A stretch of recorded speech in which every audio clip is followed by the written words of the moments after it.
Sejam bem-vindos ao primeiro episódio do CuidaCast.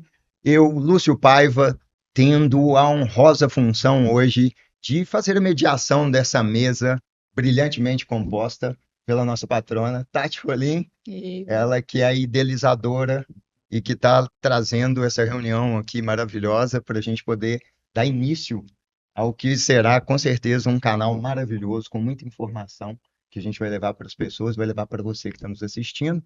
Compondo a nossa brilhante mesa aqui, Fernando Coelho, neurocientista, Gerson Vieira, consultor de finanças. Vou passar a palavra primeiro para a Tati, que é a nossa patrona que está aqui inaugurando o CuidaCast, e na sequência para os convidados. Gente, prazer enorme, né? A gente está trazendo esse bate-papo. Sou a Tatiane Moraes, sou a dona do Hospital Care, sou dona do Preparatec. É a nossa escola e o nosso home care. A nossa função primordial é cuidar dos idosos, domiciliar ou hospitalar, e formar cuidadores, né? E aí eu achei muito legal a gente marcar essa conversa, e eu pensei nessa conversa por dois motivos. O cuidador ele precisa de ter saúde mental para cuidar e saúde financeira para viver sua vida. E aí eu estou muito feliz. Maravilha.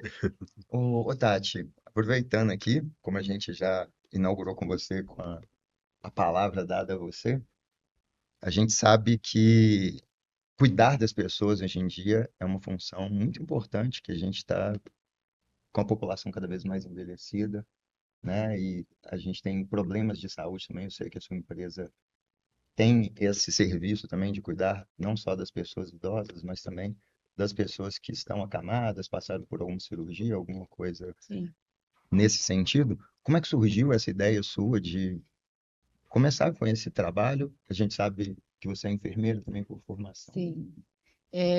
Sou enfermeira há 6 anos.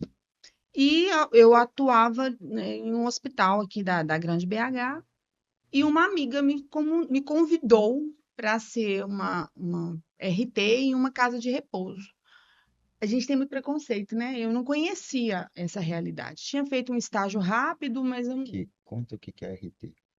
Responsável técnica. Ah, Ah, Eu ia ser a responsável pela burocracia daquela casa de repouso, e aí foi uma grande oportunidade, porque eu fui ver como que a coisa funciona por dentro, né? Os cuidados de enfermagem, para mim, não tem nenhuma dificuldade, mas essa questão burocrática, eu fui conhecer a realidade, de fato. Aceitei esse desafio e ali fui conhecendo como que funciona o serviço do cuidador, como é que é a rotina do idoso institucionalizado, aquele que está ali na casa de repouso, e as coisas vão se conectando, né? Eu gosto muito de pessoas, eu amo pessoas. Eu amo ensinar. Sou professora desde os. Diz que a menina, quando ela é professora até os 12 anos, toda menina quer ser, né? Se passar dos 12 é porque é verdade. Eu sempre quis ser professora e aí fui ensinando na minha profissão. Dali fiz o meu primeiro curso de cuidador de idosos.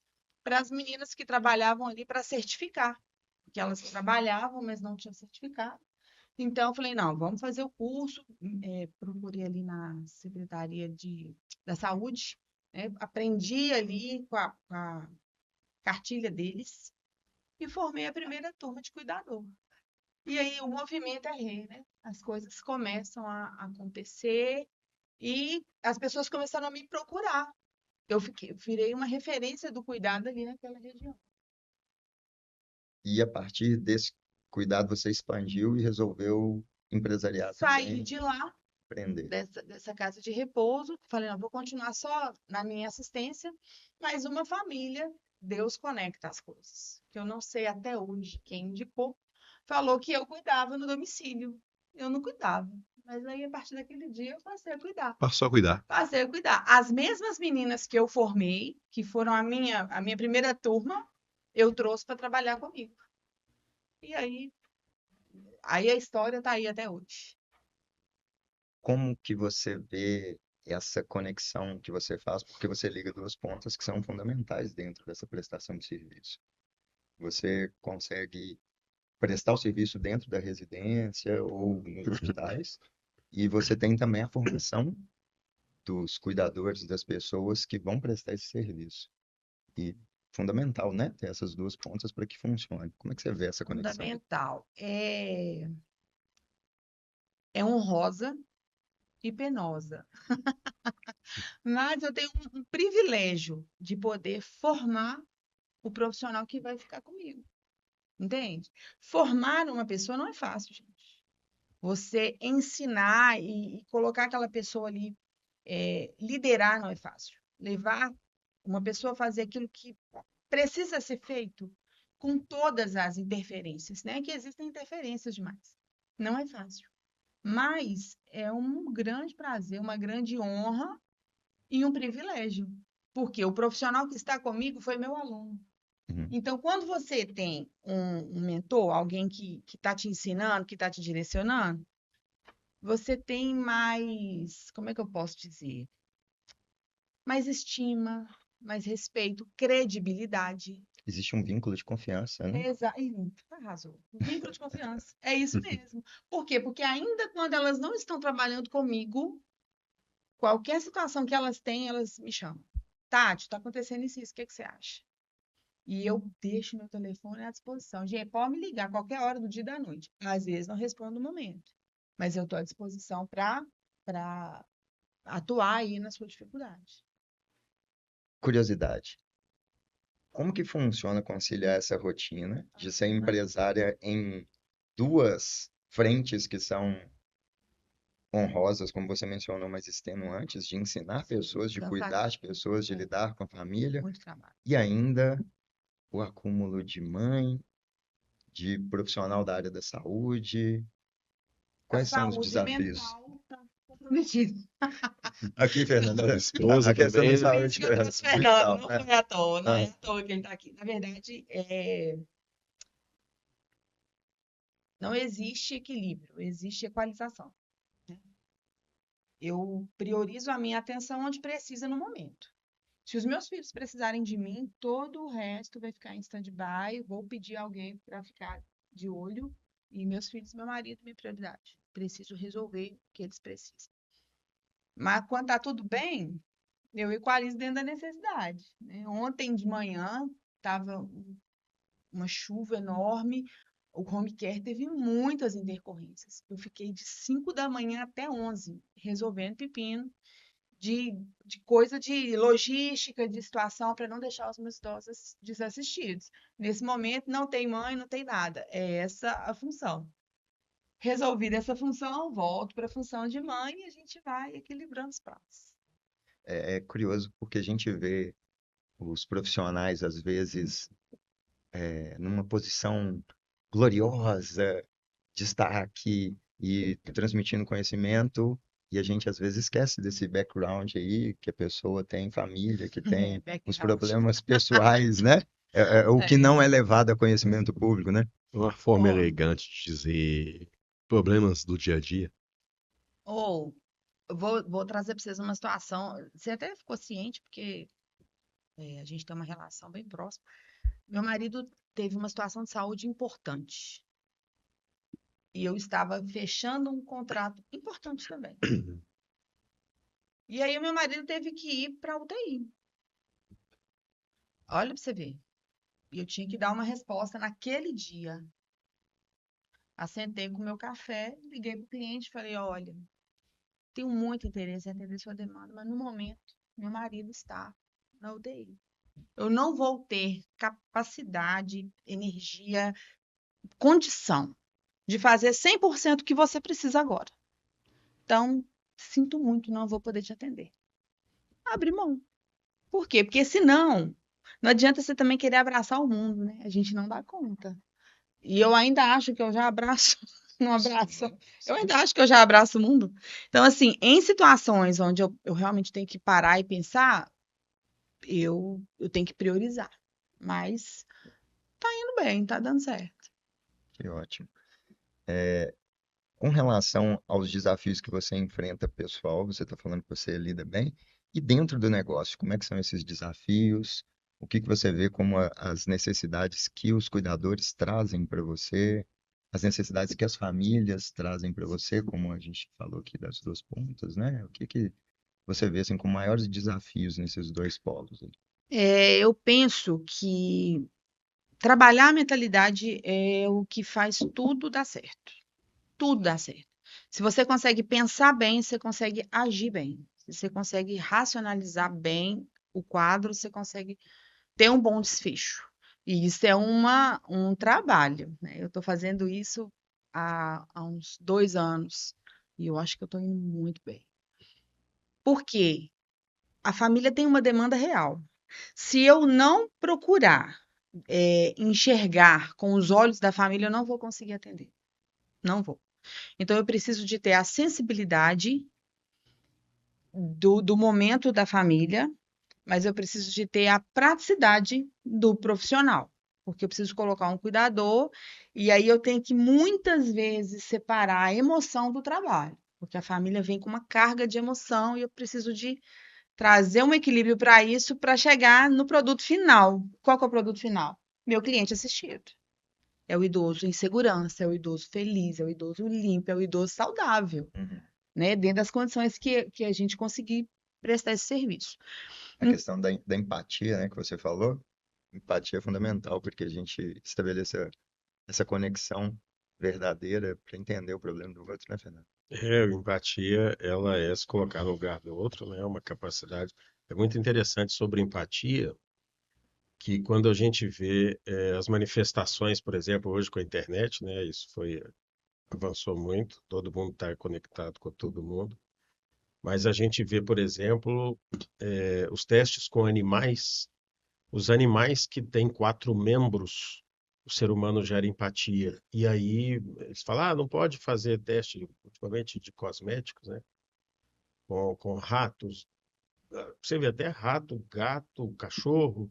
Os que têm 4 membros, o ser humano gera empatia. Mas ninguém liga para tortura, entre aspas, tortura animal. Aquilo passa por um comitê de ética, né? Uhum. Mas com a mosca da fruta, que tem os neurônios muito próximos dos nossos, mas isso não é óbvio.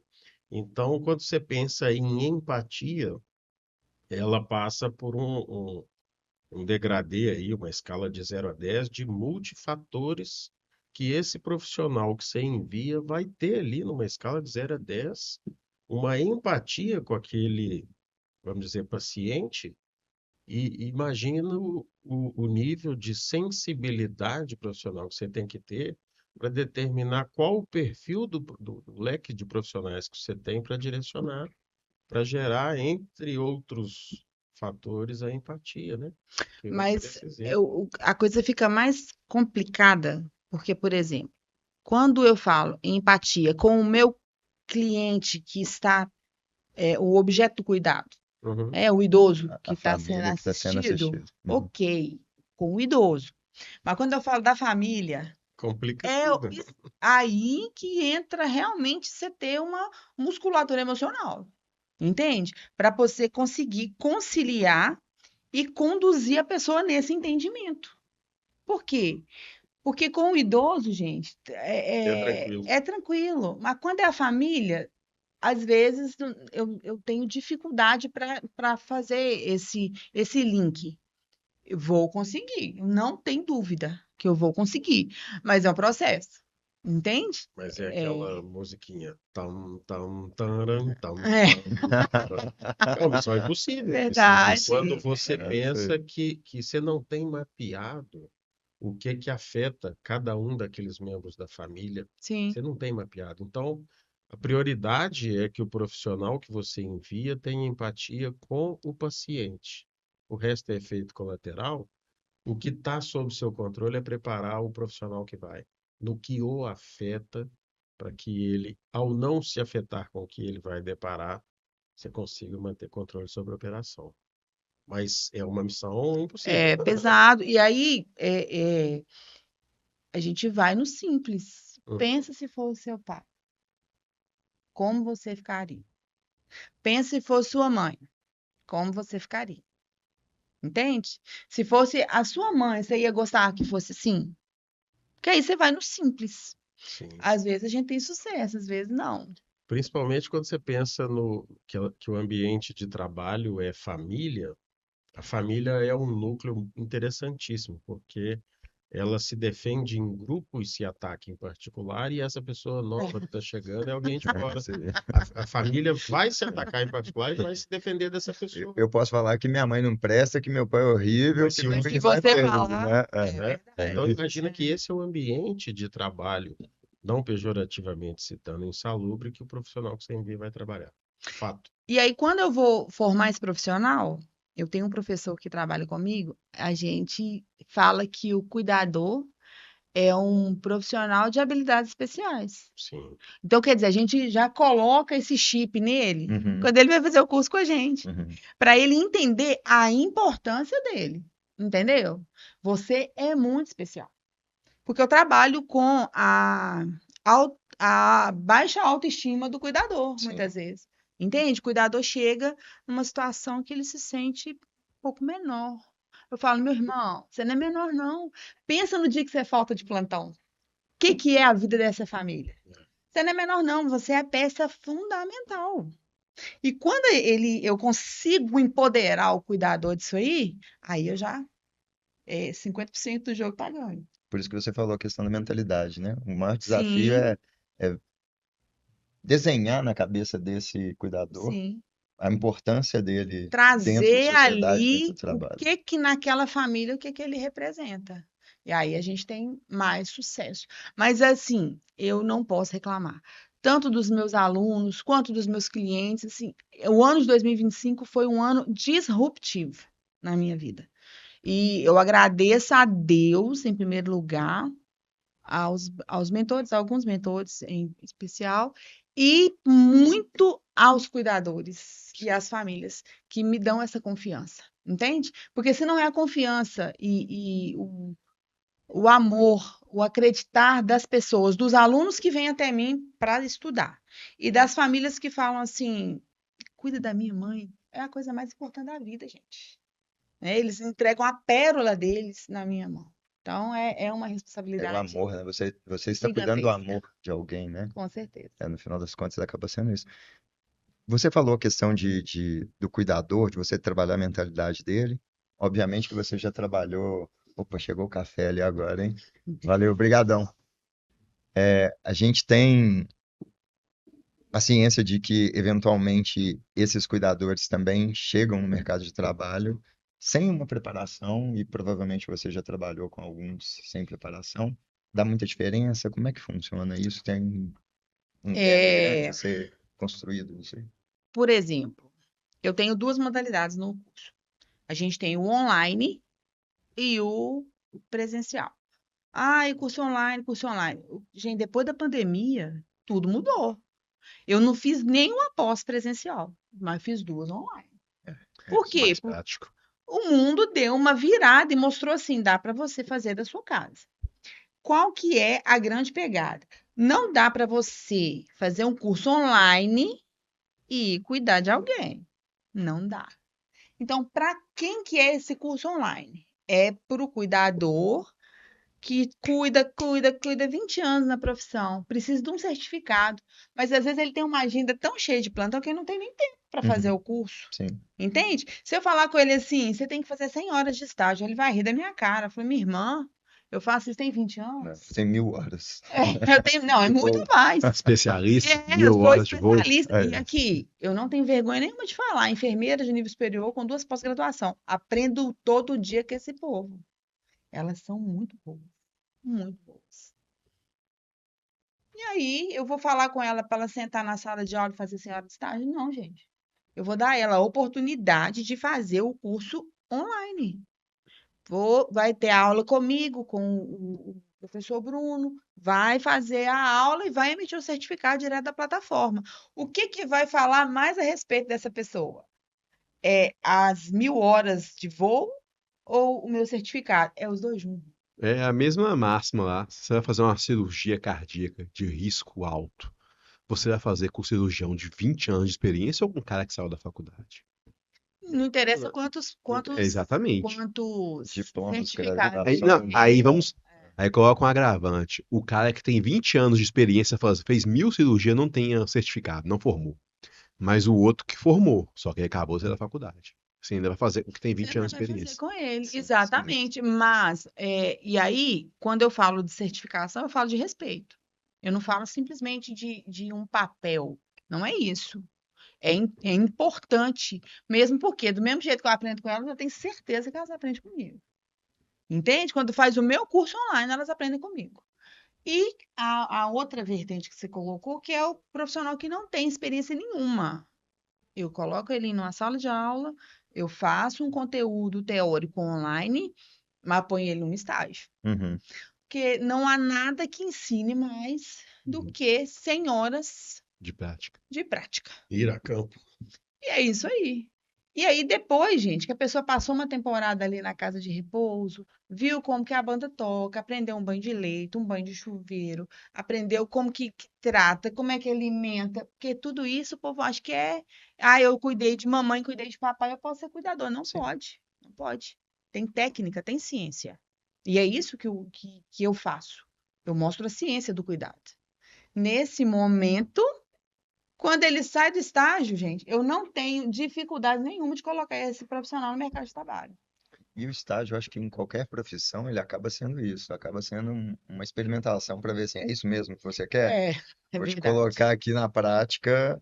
Tá bom, a É, teoria você estudou, e agora a prática? É isso? Tem a oportunidade para é ver também, isso né? aí. Para Porque tem passar por gente que isso. quando vai para a prática fala assim, Validação. ó, eu quero só acompanhamento hospitalar. Uhum. O que é É um acompanhamento hospitalar? É uma coisa mais tranquila, porque você vai fazer os cuidados, uma alimentação, ajudar no banho, mas a fralda fica para enfermagem, Uhum, entende? uhum. Então, vai do perfil do cuidador, né? Do que ele vai escolher fazer. E a questão do presencial hoje em dia que você falou, né? A pandemia mudou tudo, as pessoas estão procurando online, a gente consagrou o online como um mecanismo que funciona, e eu não tenho dúvida que realmente tem o valor, mas a gente está vendo também um caminho inverso nesse momento. As pessoas cansaram, de certa forma, do online e elas buscam a experiência física, presencial, de estarem nos locais. Como é que tem sido essa procura pelo presencial? É grande, grande. E aí, Então na confirma, época né, da. essa informação, né? Exatamente, Uhum. sem dúvida. Na época da. Assim que acabou a pandemia, eu vendia muito semipresencial. Então, ele fazia o conteúdo É o híbrido, online né? É o híbrido agora. e ia para a casa de repouso, não tinha um encontro presencial. E aí nós fomos vendo, e aí, presencial, presencial, e aí nós fizemos um aulão presencial, que é uma aula de 6 horas, com todo o conteúdo prático. Então, eu não vou trazer você para a sala de aula para encher linguiça no sentido. Vamos falar da legislação do cuidador. Vamos falar entende? Coisas que você pode aprender do sofá da sua casa. Não Esse dá para essa parte dá para fazer dá para online, né? fazer. Então, aí Uhum. eu fiz uma parte online, que é essa parte mais teórica. E quando eles vêm para a aula presencial, é o fight. Como é que a gente troca uma pessoa na cama? Como que a gente dá um banho de leito, troca o lençol com a pessoa em cima da cama? Eu tiro o lençol sujo, ponho limpo, tá tudo sequinho. Tem técnica, tem jeito da gente fazer. Como que eu transfiro um paciente sem prejudicar a minha coluna e trazendo segurança para ele que ele não vai cair? Uhum. Isso tudo é muito importante. Então, esses conteúdos, alimentação, primeiros socorros, não adianta você saber cuidar e na hora de uma intercorrência, seu paciente passou mal. Você chora? Tem cuidador que chora, que liga pra gente, "Ah, o que que eu faço?" Gente, sentar o popô na cadeira e aprender a socorrer o paciente quando ele passa mal. Entende? E essas práticas a gente faz no nosso aulão presencial.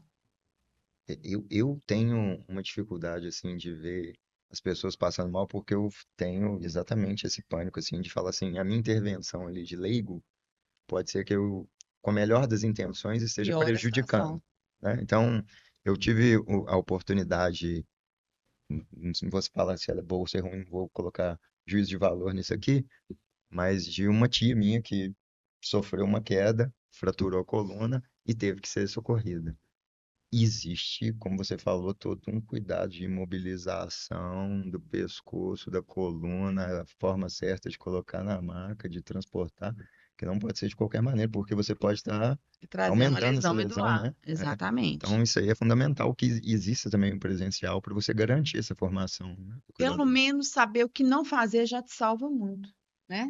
Se você não sabe exatamente o que fazer, mas sabe o que não fazer, caiu, bateu a cabeça. O que que eu não faço? Iatrogenia é o nome. É achar que está Exatamente. fazendo algo para o bem e está prejudicando. Agora que, Fernando, tem uma coisa, eu já li em vários artigos, mas de vez em quando, você já viu que meu cérebro guarda muita coisa, né? De vez em quando as informações se perdem. Eu sei que em algum lugar eu ouvi. Me explica quando o cérebro está sob estresse. O que que acontece? Você fala para o cuidador? Sim, acabou de acontecer uma situação. O paciente desmaiou, estou estressado. O que que acontece com o cérebro não preparado? Então vamos lá. É exatamente a mesma circunstância para qualquer pessoa fronte a algo que a tira do eixo. Essa é só mais uma dessas situações. Então, o profissional, ele vai acionar o eixo HPA, que todo mundo tem, e quando a gente assusta, se fugiu um cachorro pitbull da coleira do dono e vem na sua direção com a boca babando, não há dúvida, você vai acionar o seu eixo HPA. E aí o eixo HPA ele é composto por três glândulas, né?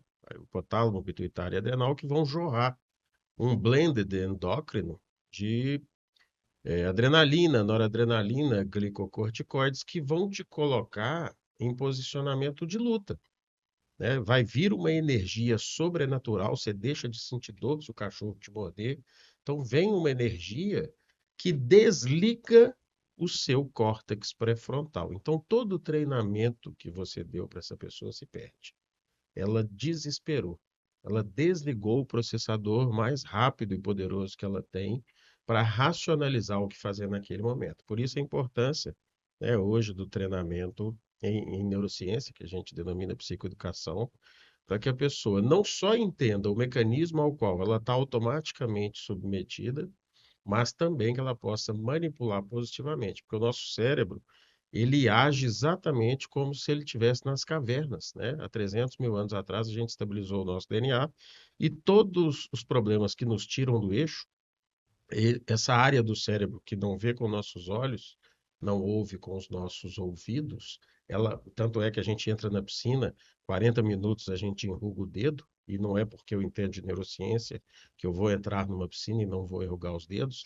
Essa área age dessa forma porque ela acredita que você caiu num lago e não consegue sair. Ah, E aí que ela enruga legal. os dedos da mão e do pé para você ter atrito nas pedras de limo. Então essa área vai agir assim, e aí esse profissional, ele precisa ter controle emocional, controlar o que o controla e neutralizar o eixo HPA, Eu, né? eu E a fico, gente eu fico tem isso. imaginando, igual desenho animado, assim, e tem alguns animais também utilizam isso como mecanismo de fuga, né? Que Sim, eles imobilizam e parece que é eles o estão Frozen.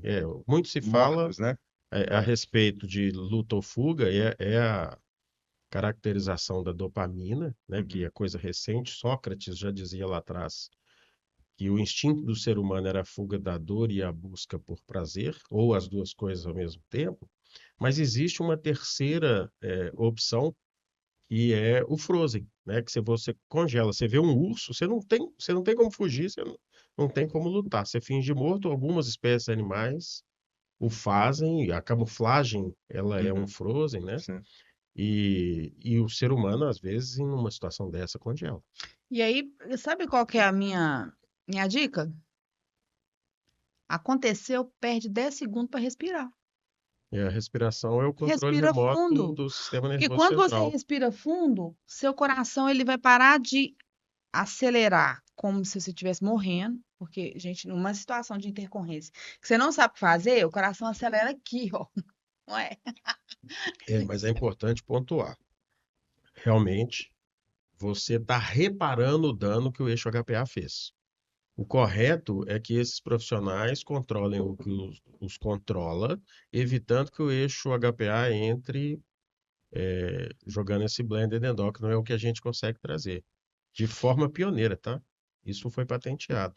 E isso deve ser E muito difícil. Porque não na é hora que difícil acontece a a situação, partir do mesmo momento que que você você treina. tenha. Pois é, mas aí é anos. Por que que eu Não, tô dizendo é isso? não. Né, não? Não, Não, porque é o então é treinar seguinte, do jeito certo. olha que interessante. As pesquisas sobre respiração, que é o controle remoto do sistema nervoso E a central, respiração tá ligada milenarmente às culturas também orientais, que já é o trabalham isso com oriental. meditação, com um monte de A, a, coisa, né? a natureza do pensamento do oriental já vem Uhum, dessa base. uhum, O mundo ocidental capitalista tem esse upside down, ele pensa diferente, uhum, sofre diferente. sim. Mas aquele sobressalto que a criancinha dá quando chora, ela está respirando, ela faz. Esse sobressalto, ele feito para controlar a respiração e o sistema nervoso, ele acalma. Só que você está tendo dano para reparar no momento que você precisa de ação, ok? Então, quando você treina esse profissional com ferramenta intelectual em que ele evita que o eixo HPA jogue adrenalina, você não tem o retrabalho de fazer o down regulation da adrenalina que está te atrapalhando, te tomando tempo no momento que você tem que ter uma intervenção padrão ouro, senão você corre o risco de Perdeu o perder o paciente. paciente. Então, esse treinamento, obviamente, nós vamos conversar depois sobre Com isso. certeza. Porque aí eu vou contar uma história breve para Eu vocês. ia perguntar isso agora. Já me formei mais velha. Enfermeira, 39 anos. No meio da faculdade, Vai revelar a idade. engravidei. Ai, não vou não. Há 45, tô nem aí. E aí, o que que aconteceu? Me formei e aí, cheia de insegurança, né, gente? Por isso que quando eu pego aquela cuidadora, gente, que tá lá, ai, não vou dar conta, eu falo, minha filha, olha pra mim. Eu dei conta. Todo mundo dá conta. Tem ninguém melhor que ninguém. Me formei com 39 anos, eu fui técnica de laboratório por 18 anos. Um local totalmente dominado, eu sabia tudo daquilo ali. E já era sensacional no que eu fazia. Fui virar enfermeira de nível superior, gente. E fui trabalhar onde? No Covid. Ô, gente, vocês têm noção, não. Era muito melhor o laboratório. Ali foi o Porque caos, né? no Covid foi o caos. A primeira parada, juro, primeiro paciente que eu fui olhar, ele estava parado. Ele estava em parada cardíaca. Vocês têm noção, gente? Eu parava junto.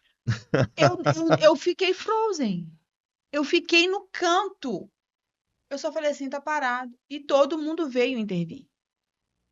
Eu fiquei gelada, eu suava e chorava. Por isso que eu não critico quando a minha cuidadora, ai, tá convulsionando, o que que eu faço? Respira. Vai dar certo. Eu vou te ensinar. E aí, o que que aconteceu? Todo mundo fez as intervenções e ajudou, ajudou nada. A senhora foi a óbito. Uhum. Mas tentaram fazer alguma Tentaram coisa por ela. fazer e eu pelo menos consegui falar, tá parada. Porque era o máximo que saía da minha boca. Então, e aí, como que uma supervisora, gente? Que aí você vai enfermeira, você não vai no nível técnico, você vai no nível de como eu fiquei desesperada, procurei uma psicóloga.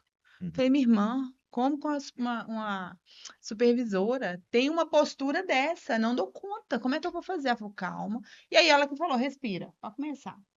E aí no Covid foi o treinamento intensivo. Lá não foi devagar, porque lá a Não tinha gente escolha. tinha 3 paradas cardíacas por noite. Igual eu tava falando com o Fernando aqui antes de começar, né, Fernando? Que Sim, ela ainda não tinha desenvolvido a insensibilidade a esse tipo de situação. Porque, sim. igual a gente estava falando aqui um pouco antes de começar o podcast, que quando você é exposto a certas situações por um certo período de tempo, você acaba desenvolvendo uma insensibilidade àquilo, e aquilo não te afeta mais.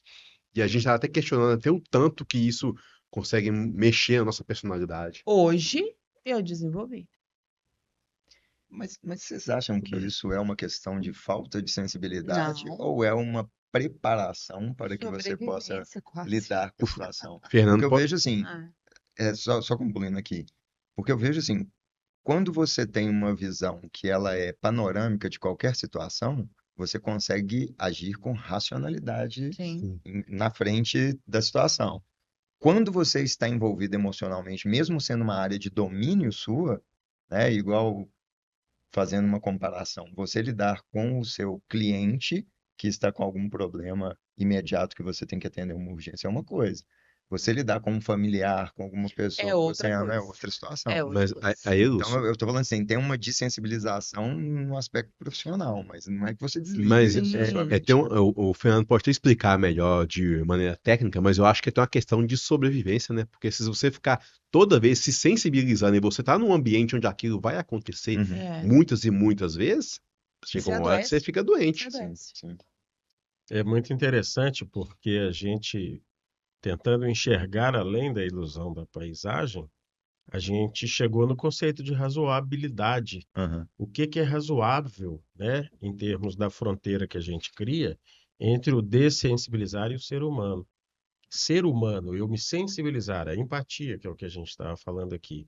Mas o profissional, nessa busca pela frieza para obter resultado, né, faz sentido lógico que ele tenha o resultado, ele precisa se dessensibilizar. Treinamento. Você Uhum. pega os Navy SEALs lá americanos, as coisas que os caras conseguem fazer, Uhum. se arrastar ferido, né, fazer a arma funcionar com uma mão só porque perdeu um braço e botou ali o torniquete e o cara está mantendo a frieza. Então, essa capacidade humana, ela é desenvolvida desde o entendimento de Uhum. como aquilo funciona, que faz com que viabiliza para aquela pessoa que seja capaz de se dessensibilizar como treinamento. Uhum. A excelência é trivial, né? Tudo que você faz repetidamente, você alcança É isso. a associação do conhecimento técnico com o campo de batalha, aí, como você falou, né? Mas, aos olhos dos outros, o conceito de razoabilidade vai aplicar julgamento moral de princípios e valores, via de regra. A pessoa vai olhar e falar assim, poxa, essa profissional está ali, o outro está morrendo e ela está fazendo na maior calma. Fria. Fria, uma É pessoa frieza. fria, só que Uhum. não, né? Se você, E eu preciso ensinar isso para as meninas, sabe por quê, gente? Porque os meus clientes, eles morrem, sim, entende? E aí, se ela ficar chorando de luto, ela não vai ganhar o pão para a mesa dela. Sim. Então, assim, vai, beija, abraça e parte para o próximo cliente. Aí, quando você fala isso no curso, elas arregalam o olho desse tamanho e falam: Nossa, professora, feijão. Gente, presta atenção. é isso mesmo. Não É tem jeito não. A trabalho. realidade é essa. Você ama a sua avó, você ama a sua mãe, mas trabalho você faz com amor. Você não pode se envolver de uma tal maneira que seu cliente não pode morrer. Entende? E aí a gente até, eu tenho esse ano pretensões da gente fazer cursos de cuidado quando a pessoa está nesse caminho, no cuidado paliativo, paciente em finitude. Como que eu vou cuidar desse paciente de maneira digna, mas liberando ele para ele fazer a passagem dele. Basta dizer, hoje a gente tem hospitais chamados hospitais de transição, Sim. né? Sim, O Paulo de Tarso é um, em que Uhum. as pessoas vão ou para cuidado paliativo ou ou para para tentar retornar e reabilitar. reabilitar. É, Uhum. E é muito importante entender o seguinte: eu, particularmente, fui em busca de entender o que é a morte, o que é a alma, no viés científico. Existe o Instituto Internacional de Projeciologia e Conscienciologia, que estuda a alma, ou seja lá o que for, de forma científica. Por quê? Porque essa é uma visão de que a morte é o fim, ou que não estou aqui colocando viés e falando que é ou deixa de ser o fim, mas esse distanciamento analítico, que é o que você falou, o olhar panorâmico, Uhum. ele talvez seja, né, parte de um bom treinamento, à medida que esses profissionais têm que dessensibilizar, não sim. pejorativamente Uhum. citando, né, mas ter um entendimento mais amplo, um distanciamento analítico, sobre o que é a morte. Porque esse vai ser um fator recorrente no trabalho delas. E aí, já Faz pensou, ela parte. abala lá e vai que ela morre também, porque o paciente morreu e ela não É, aguentou, Dois funerais. não é? Então, essa preparação, ela talvez venha passar por isso. É muito interessante, o IPC, ele, além de ser gratuito, ele fica lá no meu bairro, na Floresta, e eu comecei a frequentar, porque Chico Xavier, ele se separou da amizade com o Valdo Vieira, porque o Valdo Vieira se recusava a colocar a questão da religião. Ele queria estudar cientificamente o que é alma. E ele fez um tratado que durou 19 anos, e o livro é dessa grossura, e eu nem me atrevi a começar a ler, porque vou gastar 19 anos para ler. Chegar aos 19 anos para escrever. Mas é muito interessante. Fiz um processo de descoincidência, entender que a morte do corpo físico, ela passa pela questão da despersonalização, que é fantástica. Quem sou eu? Se no sistema nervoso não tem onde eu estou, né? Se abrir o cérebro, não tem um bonequinho com joystick, você não está em nenhuma parte do seu corpo físico, você é fruto de áreas que conversam entre si, que geram um comportamento, e esse comportamento, essa linha comportamental, gera no próprio cérebro a ilusão de eu, que é o ego. Olha que interessante. Então, meu corpo degenera e ele morre. Quem sou eu e aonde eu vou? Então, essas questões, e não estou eu aqui direcionando, não, cada um vai lidar aí da melhor forma, talvez você coloque isso como uma parte do treinamento, mas ela é crucial para essa dessensibilização necessária nesse momento que eventualmente pode acontecer e provavelmente vai na vida de um desses profissionais. Diante dessa parte de lidar tão intimamente com pessoas que estão em processo de finitude e tendo em vista essa proximidade que você tem que gerar do cuidador com a família, porque acaba sendo um contrassenso, porque a pessoa tem que ser sensível para entender o momento e lidar com a situação de forma que ela acolha Uhum. e não pode se envolver porque senão ela se prejudica em algum âmbito, né? Seja Morre antes do paciente. exatamente. Como que você vê essa situação e como que você lida com ela, com os profissionais? Como que você recomenda que isso seja feito? Se existe uma maneira de dar essa personalização para o atendimento, né? Porque isso para cada caso, você tem um desafio um pouco diferente E pela eu mentalidade das acredito famílias.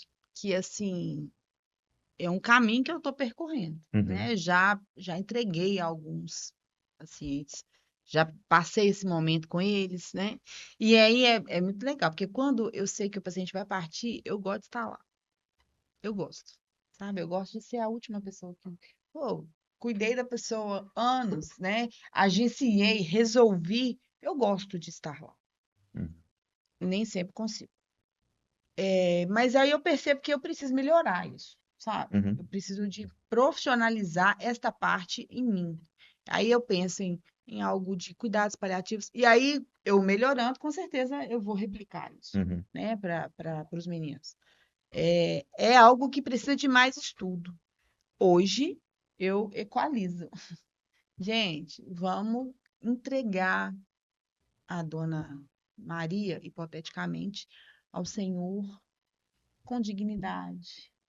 Se você perceber que hoje ela vai, dá um banho nela, deixa ela cheirosa, põe a roupa que ela gosta, uhum, sabe? Eu tento trazer isso de uma maneira mais tranquila, levando cuidado a isso, sabe? E eu, assim, as meninas, eu falo as meninas, gente, tem que cuidar do menino também, viu? E os meninos também são excelentes, mas é porque a maioria é menina. Elas têm muita sensibilidade, sabe? Elas são bem acolhedoras. Porque é um momento, gente, no momento que a pessoa está perdendo a mãe, às vezes, está perdendo o pai, o irmão, Tem, não tem o jeito, cuidador né? ele tem que ter essa sensibilidade, esse desejo de cuidar, vamos falar assim, um pouco nato, né, da natureza, porque se não for uma pessoa que é apaixonada pela pessoa, por gente, por ser humano, Não dá não conta. consegue, Não né? dá conta, não dá conta. Não é uma profissão, não é papel. E aí, quando a coisa começa a perder o controle, né? Às vezes os ânimos estão acalorados, eu falo, o produto do seu trabalho é qual? É gente, pessoas. Então, por favor, respira e de tarde a gente conversa de novo. Porque senão você trata como fez uma coisa que eu não gosto, amanhã eu não vou trabalhar. Não, é assim não. Tem que ter responsabilidade, porque o produto do seu serviço é importantíssimo. E lidar com gente é muito difícil. Exatamente. Eu não perco dinheiro se você não for trabalhar. Tem um idoso que vai ficar sem assistência amanhã se você não for trabalhar. Então, até esse tipo de mentalidade traz assim. Eu tenho uma. Ontem eu tive muitas faltas, não por causa de nada de irresponsabilidade, nada. Situações pontuais sérias que precisavam ser resolvidas. Outro foi um dia terrível. Foi terrível, Belo Horizonte parou. Então, assim, por causa de coisas pontuais, mas por causa de irresponsabilidade, E aí, quanto mais a gente vai conversando, mais eu vai vindo na minha cabeça como que eu tô indo no caminho certo. Sem dúvida. Que de fato é isso mesmo. A gente vai trabalhando tanto de uma maneira humanizada, de uma maneira trabalhando a mentalidade, que eu sinto compromisso, sabe, das meninas que trabalham comigo. E o que que você as aconselha nesse caso? Porque imagino que elas passando por casas diferentes, fazendo atendimentos diferentes, né? Igual a gente tem o caso de uma partida de paciente, de um cliente, e automaticamente ela vai para uma outra casa.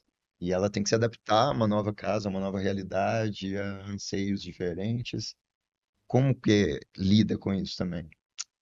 Pois é. Aí é neuroplasticidade.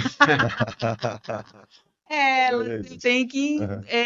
trazer. E aí eu tenho um canal no YouTube que fala sobre essas situações diversas, entende? Onde eu ensino a lidar com cada tipo de paciente. E aí elas vão escolhendo a especialidade delas. Ah, eu gosto de trabalhar em paciente com finitude. Eu tenho cuidadora assim. Ótimo. Eu gosto de cuidado paliativo, Tati. Eu gosto de paciente quando está no final.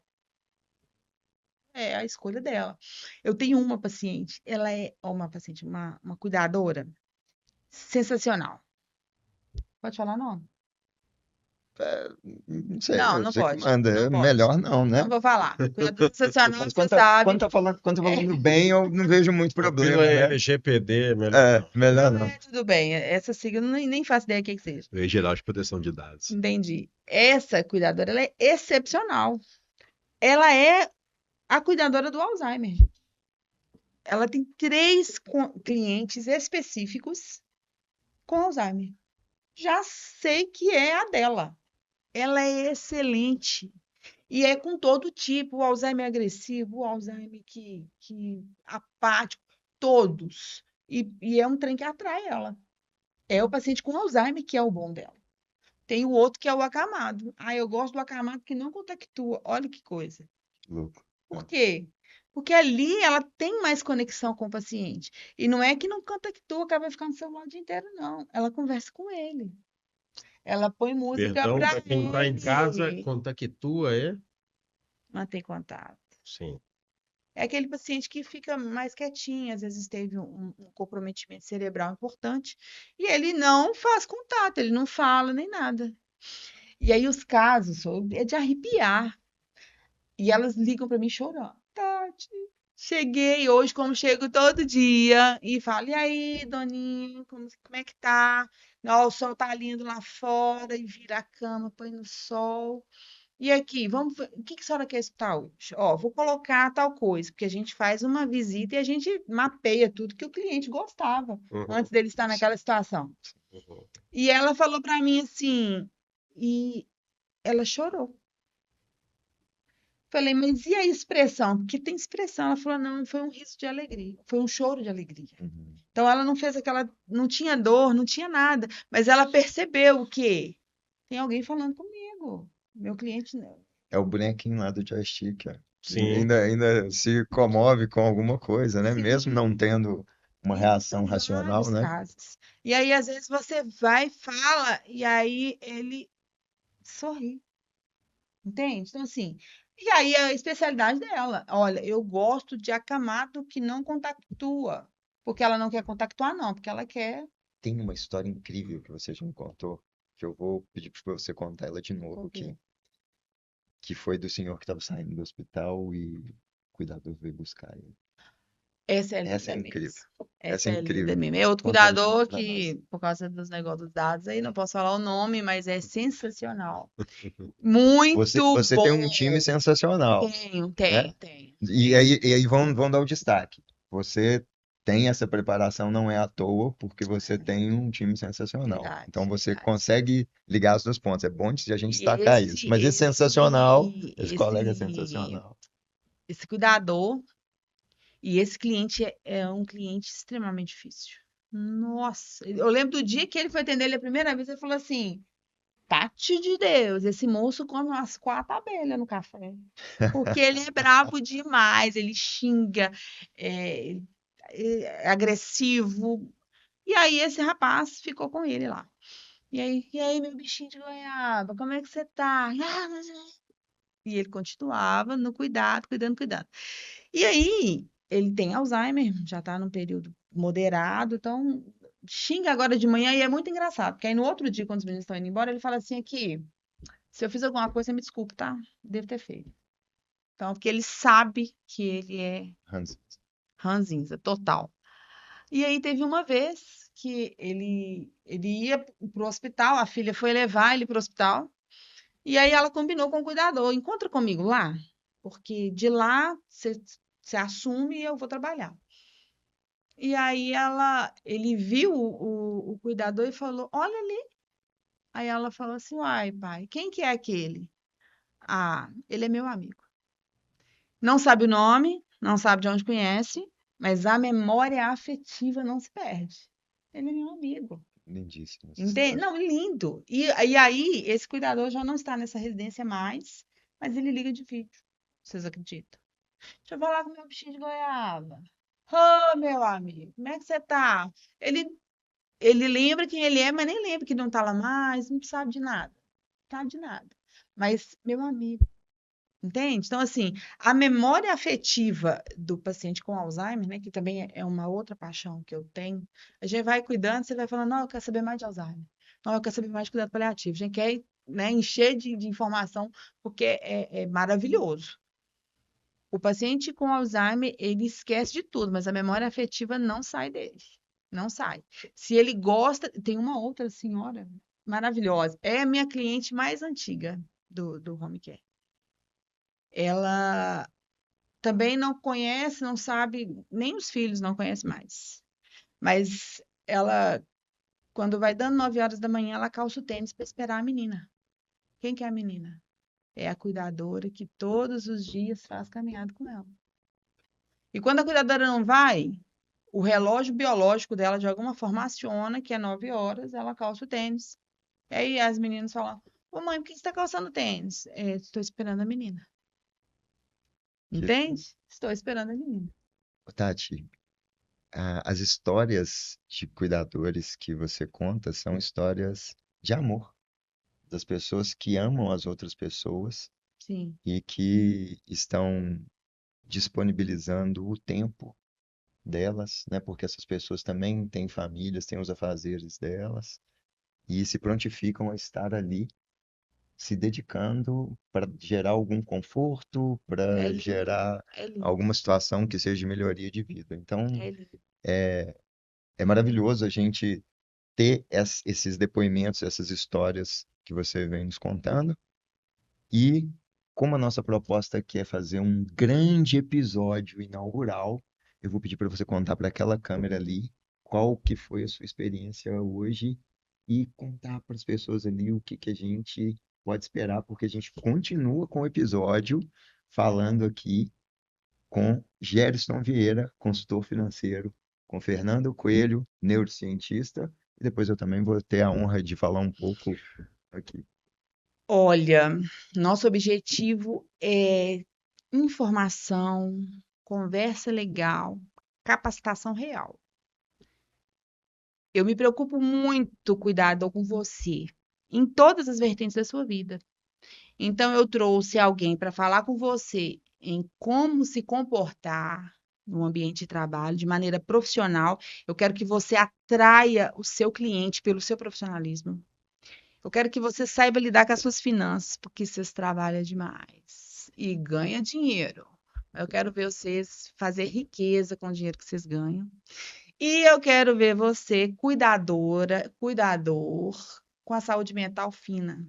Eu quero que você tenha inteligência emocional, eu quero que você tenha direcionamento, mentalidade forte para chegar onde você quer chegar. Esse é o nosso objetivo hoje. E isso é só o primeiro episódio que é especial, com 4 participações. Vamos vir vários outros. Aguardem.